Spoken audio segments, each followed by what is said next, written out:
My name is Beatrice Lowell, and at 78 years of age, I've seen more seasons turn across these rolling hills than I can rightly count.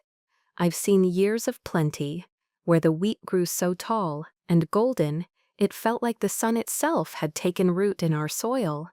And I've seen years of bitter hardship, the kind that tests the very soul of a person. But no season, no year in my long life was as telling or as transformative as the year the sky went silent and the rains forgot us.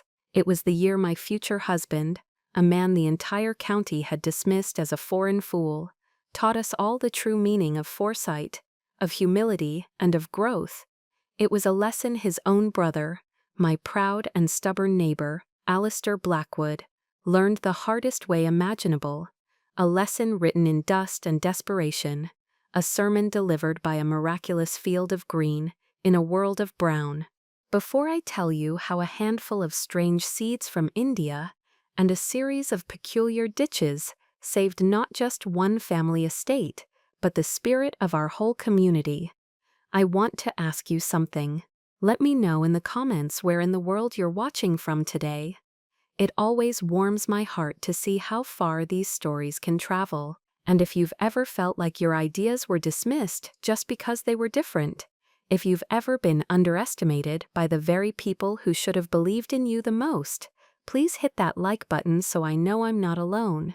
And for all the new faces here, consider subscribing to join our community, a place where we understand that sometimes the most unconventional paths lead to the most beautiful destinations. Our story truly begins, not with the drought, but with the rain. A ceaseless, weeping sort of rain that fell for the entire week of old Mr. Blackwood's funeral. It was a proper English morning, gray and damp, the kind of weather that seeps into your bones and reminds you of endings. Blackwood Manor stood on the adjacent hill to my own family's land, a formidable stone house that had commanded its acreage for centuries. From my window, I watched the procession of dark cars win their way up its long drive. Alistair Blackwood, the elder son, stood at the lych gate, a figure carved from the same stern stone as the manor itself. He was tall, broad-shouldered, the very picture of an English landowner, accepting condolences with a grim proprietary air. He was already the master of the house, in posture and in spirit. And then there was Kiran, the younger son, returned from India just a month prior, where he had lived since he was a boy, sent to live with his mother's family after her passing. He stood slightly apart from Alistair, a subtle but definite distance between them. Where Alistair was rooted and solid, Kiran seemed to ripple with a quiet energy, his frame leaner, his skin a warmer tone from a sun we rarely saw. He looked out of place, not just in his grief, but in the very landscape. His suit, though well made, didn't hang on him with the same ancestral certainty as Alistair's. He was an echo in a place that demanded a resounding voice. A week later, the will was read in the manor's dusty, book-lined study. I wasn't there, of course, but the details spread through the county's gossip network faster than bindweed. As expected, Alistair inherited the title, the manor, and the prime lands, the rolling north fields, the fertile river pastures, the very heart of the Blackwood estate. He was entrusted with carrying on the family legacy, a duty he accepted as his birthright. Kiran received a generous monetary inheritance and a piece of land the Blackwoods had long considered an afterthought, the South Acre. It was a 100-acre plot of stubborn clay-heavy soil that sloped awkwardly toward the sun, notoriously difficult to work, and prone to waterlogging in the wet and cracking in the dry. It was a consolation prize, a polite dismissal carved into a legal document. Alistair wasted no time. Within days, he was out in the fields, his voice booming across the land as he directed the farmhands, many of whom had worked for his father and his grandfather before him. He spoke constantly of tradition, of the Blackwood way, a phrase that carried the weight of unshakable dogma. "We do it this way because it works," he'd say, clapping a field hand on the back. Father knew, and his father knew, the soil remembers. His methods were a catechism of English farming, deep plowing in the autumn, leaving the earth bare to the winter frosts, followed by a heavy sowing of wheat and barley in the spring. It was a rhythm as old as the church bells in the village. Kiran, for his part, did nothing for weeks but walk. He walked every inch of his south acre, crumbling the soil between his fingers, watching the way the light fell at dawn and dusk, making copious notes in a small leather-bound journal. He was a silent, watchful presence, and his inactivity was seen by Alistair as yet another sign of his foreign indolence. Then, one morning, Kieran approached Alistair in the farmyard. He carried his journal and several pages of detailed sketches. I heard about this encounter from my own head groundskeeper, whose cousin worked at the manor. Kieran, in his quiet, thoughtful voice, tried to explain his ideas. He spoke of concepts that sounded like a foreign language to the men listening in. He talked about contour plowing, cutting across the slope of the land instead of down it, to hold the water. He talked about building small earthen dams, he called them bunds, to create micro-reservoirs. He showed Alistair sketches of intercropping, planting rows of legumes between his grains to fix nitrogen in the soil. He even had a collection of seeds he'd brought with him: millet, sorghum, lentils, crops Alistair had only ever read about in books on colonial agriculture. Alistair didn't just dismiss him, he humiliated him. He took one of the sketches, a diagram of a swale, and held it up for the other men to see. "Look here," he boomed, a cruel smile on his face. "My little brother has decided to turn our ancestral home into a rice paddy. Should we fetch you an elephant to help with the plowing, Kieran?" The men chuckled nervously, their loyalty firmly tethered to the man who signed their pay. Kieran's face remained impassive, but a flicker of deep hurt was visible in his eyes. "Brother," he said, his voice level, "this is about water retention, about building the soil's resilience. In Rajasthan, where the rains are unreliable, this is how they survive. It is about working with the land, not forcing it." "This is Berkshire, not Rajasthan," Alistair shot back, crumpling the sketch and tossing it to the ground. "We are not peasants scratching a living from the desert. We are Blackwoods. We rely on good soil, hard work, and God's rain. Not on bizarre patterns and mud puddles. Now take your strange notions and your peculiar seeds and play in your own dirt. Do not interfere with the real work." The dismissal was absolute. From that day on, Kiran was completely isolated. The manor staff were polite but distant. The farm hands actively avoided him, following Alistair's explicit orders. So Kiran began his work alone. I had my own first proper meeting with the brothers around that time. My father had passed 2 years prior, and the management of the Lowell estate had fallen to me, a fact that many in the county still found peculiar. There was a matter of a shared boundary fence that needed settling, and Alistair invited me to the manor for tea. He was the perfect host, charming, attentive, and deeply patronizing. He spoke to me as if I were a delicate schoolgirl playing at farming, explaining the most basic principles of estate management with a patient, condescending smile.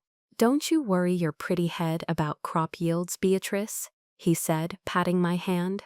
"Just make sure the books are balanced, leave the earth to the men." I smiled sweetly and made a mental note to out-earn his estate by 10% before the year was out. As we spoke, I saw Kiran through the large drawing room window. He was out on the distant slope of the south acre, stripped to the waist, his back glinting with sweat under the pale spring sun. He was digging, methodically and rhythmically, with a long-handled spade, carving a graceful, curving line into the hillside. It was hypnotic to watch. "What on earth is your brother doing?" I asked, my curiosity piqued. Alistair glanced out, his expression souring instantly. "Chasing Indian ghosts," he muttered, an utter embarrassment. "Father indulged his intellectual fantasies for too long. He's forgotten what it is to be an Englishman. Pay him no mind." but I did pay him mind. Over the next few weeks, I often rode my horse, Boudica, along the ridge that separated our properties, just to watch him. I saw him build the strange meandering ditches that followed the contours of the land. I saw him haul wagon loads of manure from the old byre and mulch from the woods, painstakingly working it into his soil. He worked from sunup to sundown, a solitary, determined figure against the vast, indifferent landscape. The whispers in the village grew louder. They called him the Little Raja, mocking his sun-darkened skin and his strange methods. Playing in the dirt like a child, they'd say over their pints at the Shepherd's Crook. It was cruel, but Kiran seemed oblivious, lost in his labor. He wasn't just working the land, he was in a deep and profound conversation with it. Meanwhile, Alistair's work was a display of brute force and tradition. The big diesel tractor roared across the north fields, tearing open the earth in ruler-straight furrows that ran directly down the slopes. He sowed his wheat, a vast monoculture of it, covering hundreds of acres. In the pub, he spoke with the unshakable confidence of a man who believes destiny is on his side. A bumper crop this year, he announced to anyone who would listen. The Blackwood Way always provides. We'll show everyone what proper English farming looks like. He'd often cast a smug look towards the South Acre, a silent public condemnation of his brother's folly. He was so certain, so wrapped in the cloak of his heritage, that he never once looked up at the sky and noticed its hardening, unforgiving glare. He never noticed that the clouds were thinning, that the wind was carrying more dust than moisture, and that the birds were singing a thirstier song. The spring that followed was a masterpiece of deception. It arrived with all the usual fanfare, daffodils trumpeting their yellow arrival, the woods carpeted in a haze of bluebells, the air buzzing with the promise of life, but it was a silent, bloodless beauty. The rain, that life-giving percussion of an English spring, was absent. At first it was a novelty, a string of pleasantly sunny days, a bit of a dry spell. Alistair declared confidently to his men, "The April showers are just running a bit late. They'll be here." But April came and went, leaving behind only the faintest memory of a single brief sprinkle that evaporated before it could even darken the dust. May arrived, and the sun, once a welcome friend, became a relentless overseer. The sky settled into a vast, pale, and pitiless blue that stretched from horizon to horizon, day after day. The earth began to change. The vibrant green of the pastures faded to a weary olive. The soil in Alistair's meticulously plowed fields, exposed and vulnerable, began to form a hard crust, riddled with a web of fine cracks, like an old piece of porcelain on the verge of shattering. The first true signs of trouble appeared in the wheat.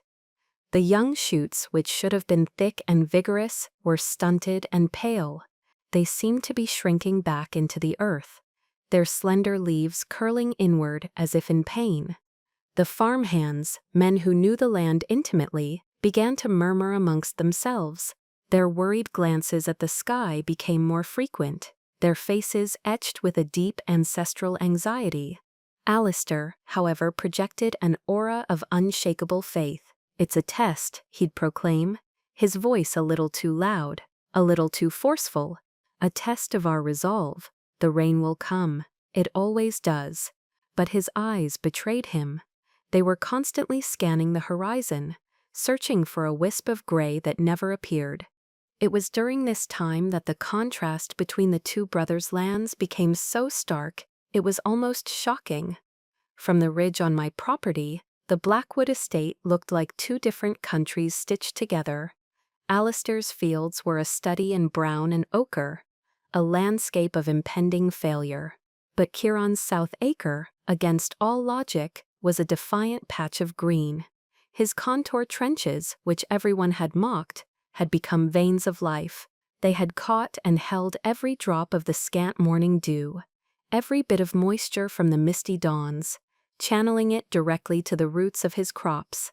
The thick layer of mulch he had so painstakingly applied now acted as a shield, protecting the soil from the baking sun, keeping it cool and dark and alive beneath the surface. And the crops themselves, they were nothing short of miraculous. The millet and sorghum, plants born of arid lands, were thriving. They were not tall and lush, but they were strong, healthy, and a vibrant, living green. My skepticism about Chiron's methods had long since evaporated, replaced by a deep and burgeoning admiration.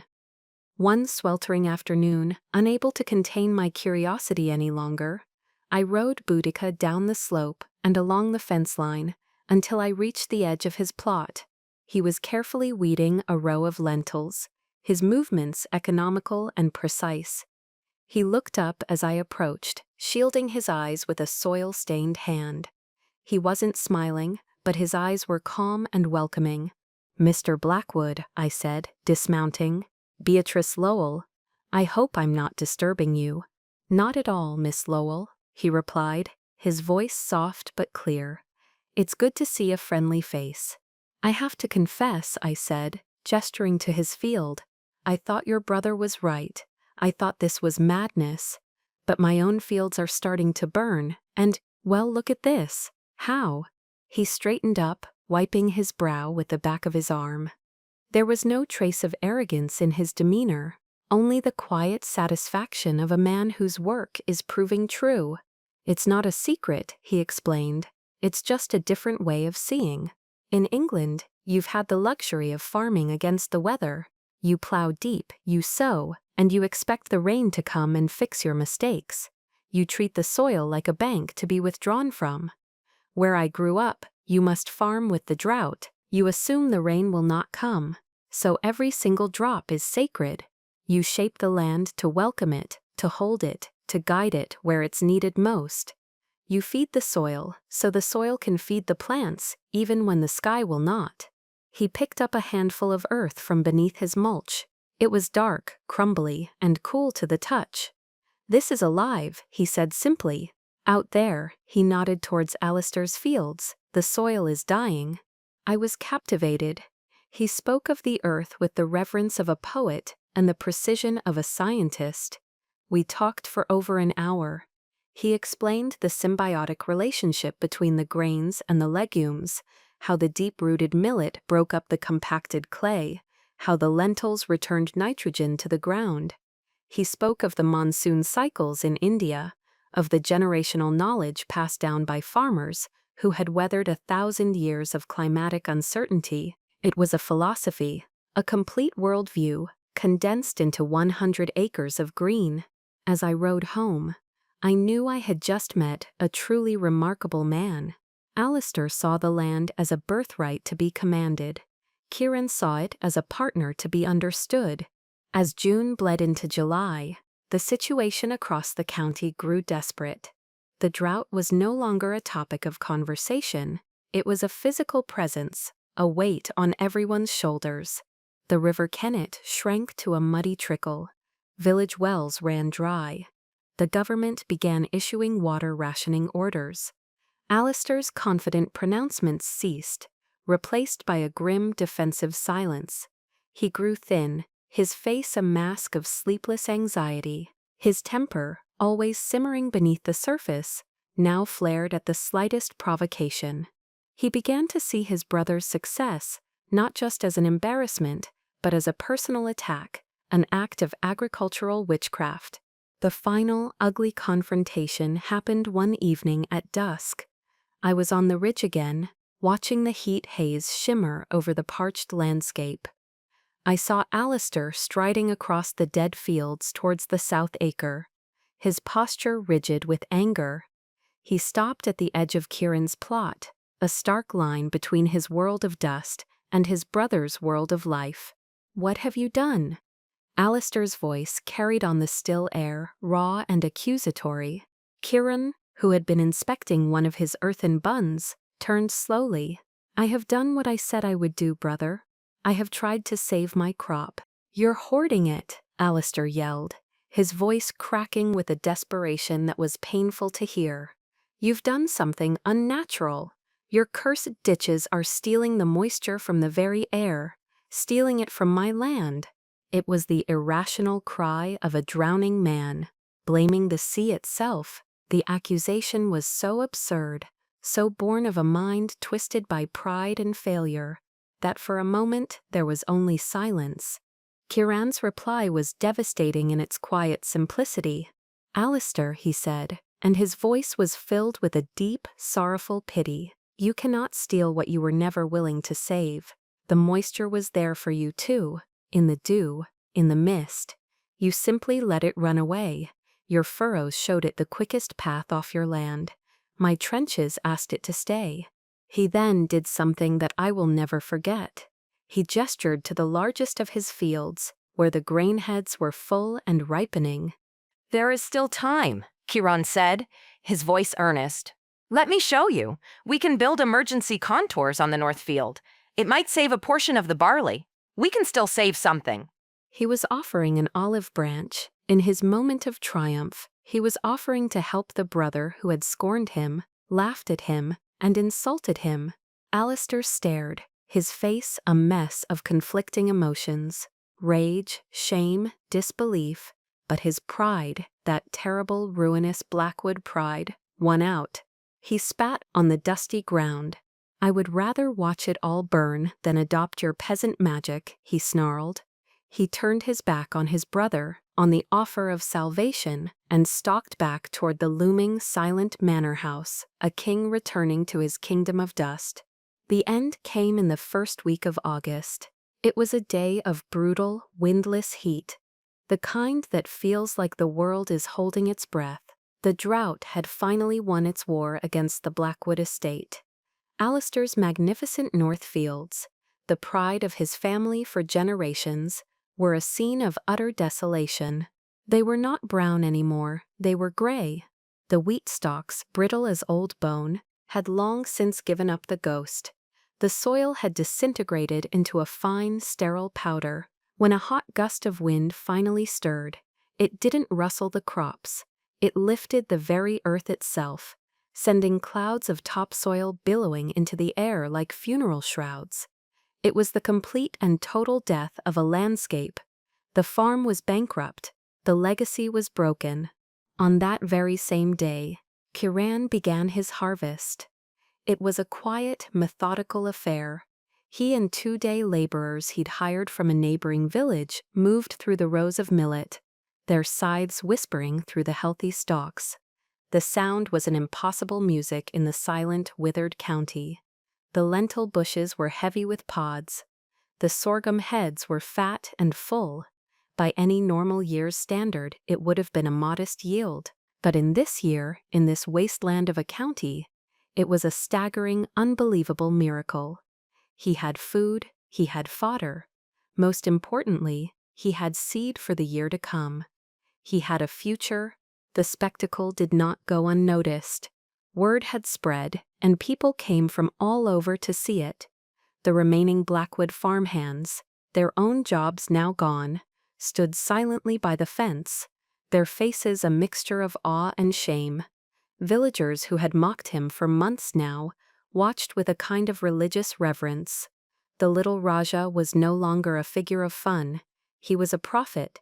Alistair stood alone on the veranda of the manor, a distant, rigid figure watching the scene unfold. He didn't move for hours.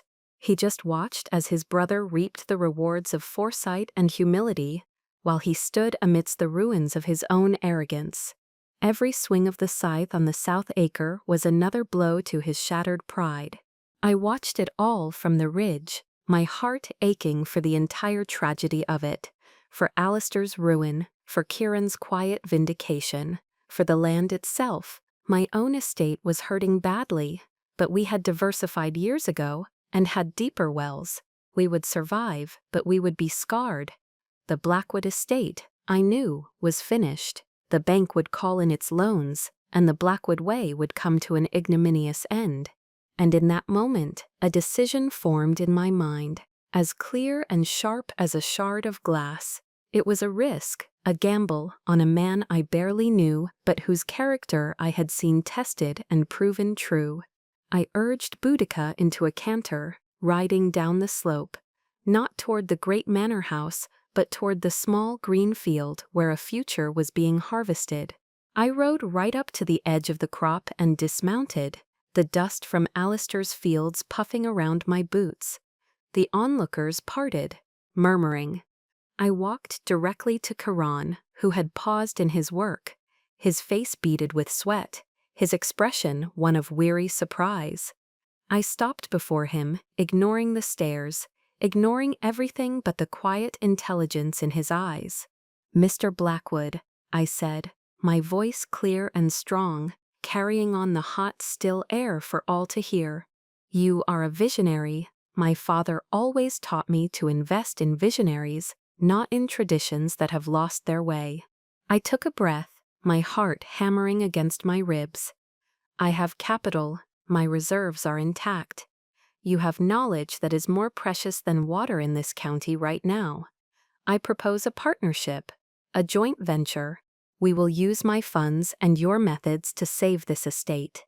And then, I looked around at the parched hills. "We will teach our neighbors how to do the same." From the distant veranda, I saw Alistair flinch as if he'd been struck. My public declaration, my choice to align myself not just with his brother, but with his brother's supposedly foolish ideas, was the final public confirmation of his failure. It was the ultimate humiliation, delivered by the woman whose respect he had tried and failed to win. He didn't shout, he didn't curse, he simply turned, a man hollowed out from the inside, and disappeared into the shadows of the house.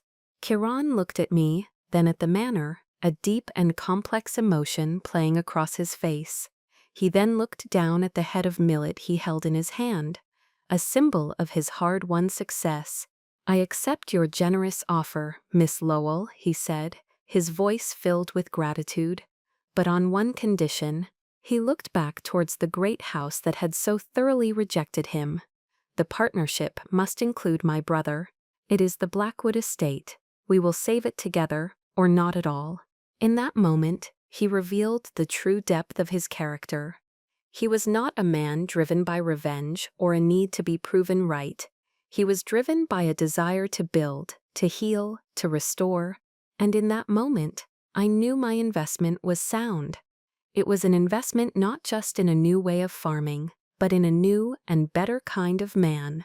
The first meeting was held 3 days later, in the grand, suffocating study of Blackwood Manor. The air was thick with the ghosts of generations of stubborn, proud men. Dust motes danced in the slivers of sunlight that pierced the heavy velvet curtains. Alistair sat behind the enormous mahogany desk, his father's chair, but he looked like a small boy who had been caught doing something terribly wrong. He was utterly diminished, swimming in the fabric of a role he no longer knew how to play. He didn't speak, his eyes fixed on his own hands, which lay inert on the polished wood. Kiran, standing beside me, unrolled a large map of the estate. He spoke calmly, his voice even and devoid of any hint of gloating. He used the word "we" constantly. "We will need to start here," he said, pointing to a low-lying area near the river. "With your capital, Beatrice, we can excavate a holding reservoir before the autumn rains if they come.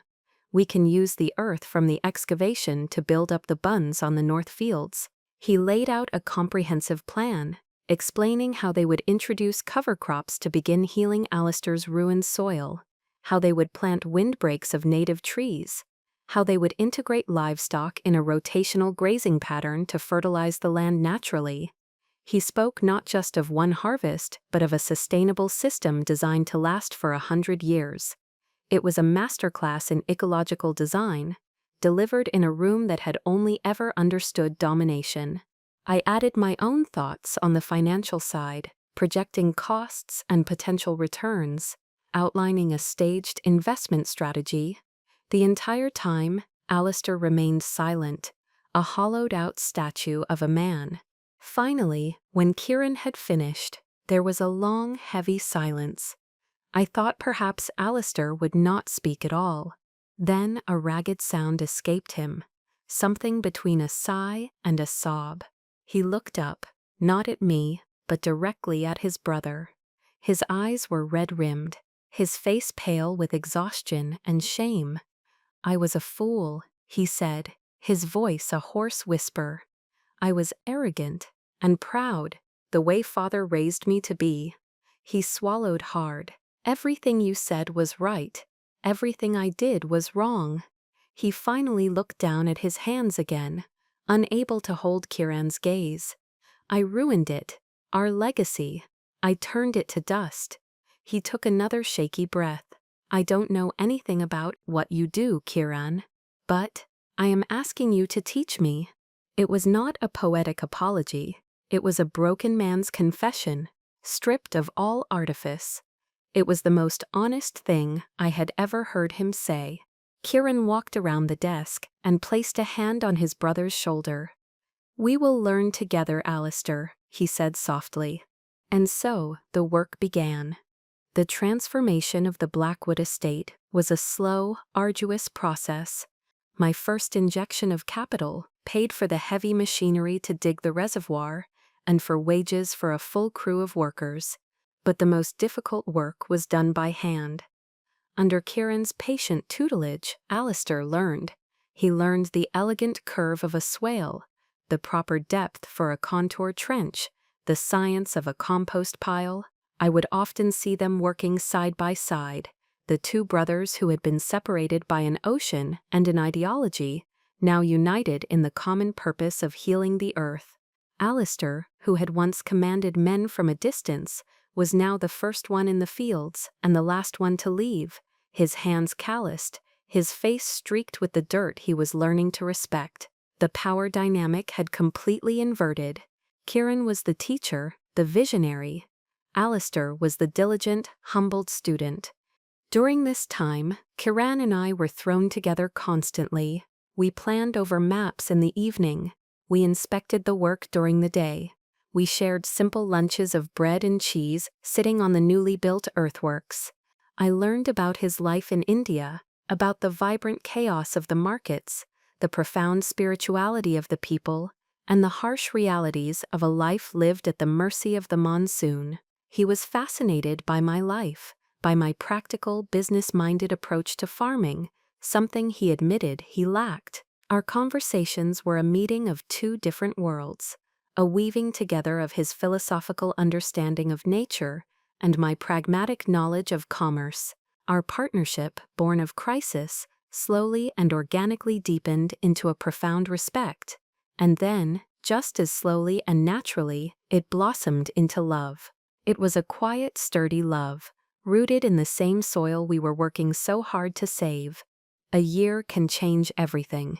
We stood on the lawn of Blackwood Manor, exactly 1 year after Kieran's miraculous harvest.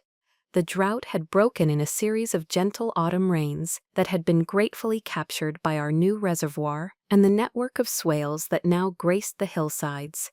The estate was reborn. Where there had once been a monoculture of wheat, there was now a vibrant tapestry of life.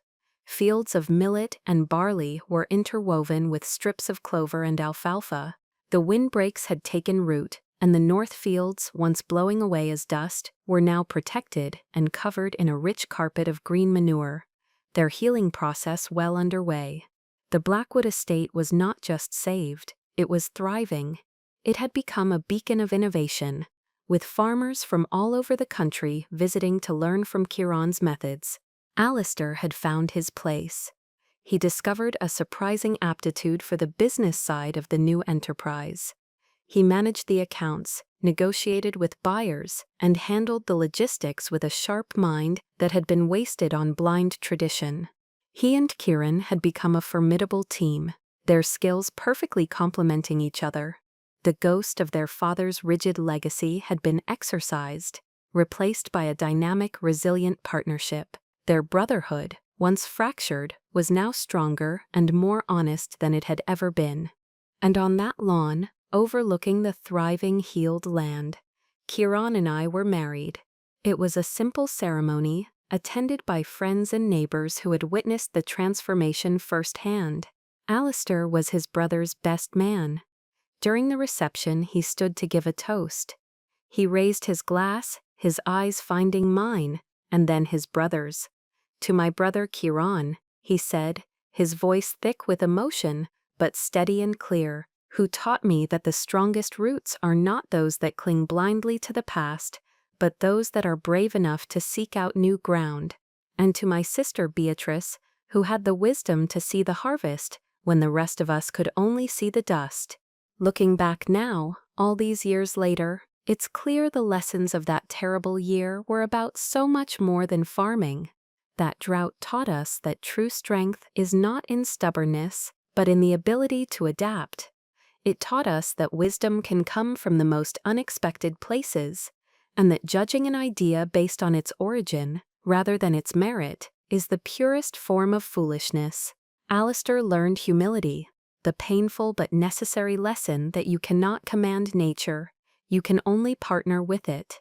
And Chiron, through his quiet persistence, taught us all that being underestimated is not a weakness. It can be a hidden strength, giving you the space to grow, unseen, until you are ready to bloom. Our family, our community, we were all like that parched land. We had to be broken down into dust before we could be remade into something stronger, something more fertile, something better. The world has changed so much since then, but the lessons from that field of green remain as true as ever. Have you ever had an experience like that? A moment of crisis that revealed a hidden strength or a surprising truth? I would be so honored if you shared your story in the comments below. Hearing how others navigate their own droughts is what builds our community and reminds us that we are not alone in our struggles. And please, don't forget to like this video if it resonated with you, and subscribe for more stories about the resilience of the human spirit. Remember, the most barren ground can produce the greatest miracles, whether it's in a field waiting for rain, or in a human heart waiting for a chance to grow. Thank you so much for joining me on this journey today. Thank you for listening.